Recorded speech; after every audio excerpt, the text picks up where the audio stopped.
Booth ଅଭିମୁଖେ polling ପାର୍ଟିଙ୍କ ଯାତ୍ରା। ଆସନ୍ତାକାଲି ସକାଳ 7ଟାରୁ ସନ୍ଧ୍ୟା 6ଟା ପର୍ଯ୍ୟନ୍ତ ହେବ ମତଦାନ। ଖୋର୍ଦ୍ଧା ଜିଲ୍ଲାରେ ଆସନ୍ତାକାଲି ମତଦାନ ନିମନ୍ତେ ପୋଲିଂ ପାର୍ଟିମାନେ ଆଜି ଦ୍ୱିତୀୟ ଦିନରେ ବୁଥ ଅଭିମୁଖେ ଯାତ୍ରା କରିଛନ୍ତି।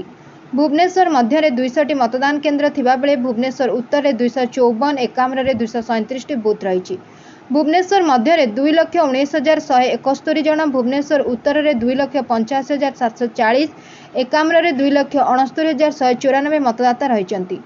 ଭୁବନେଶ୍ୱର ମଧ୍ୟରେ ସମସ୍ତ ବୁଥ ସଖୀ ବୁଥ ଥିବାବେଳେ ଭୁବନେଶ୍ୱର ଉତ୍ତରରେ ଥିବା 60 ଏବଂ ଏକାମ୍ରରେ 71ଟି ମହିଳା ପରିଚାଳିତ ସଖୀ ବୁଥ ରହିଛି।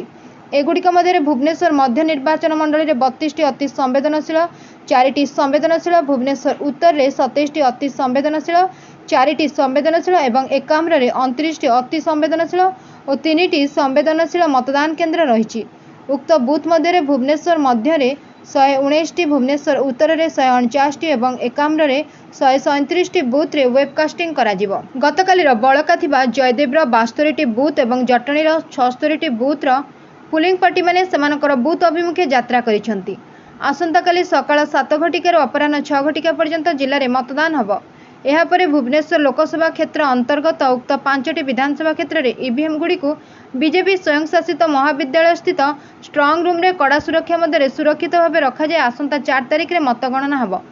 ଏହି ନିର୍ବାଚନ ପରିଚାଳନା ନିମନ୍ତେ ବ୍ୟାପକ ସୁରକ୍ଷା ବ୍ୟବସ୍ଥାର ବନ୍ଦୋବସ୍ତ କରାଯାଇଛି। Bureau report, Ekamra news agency.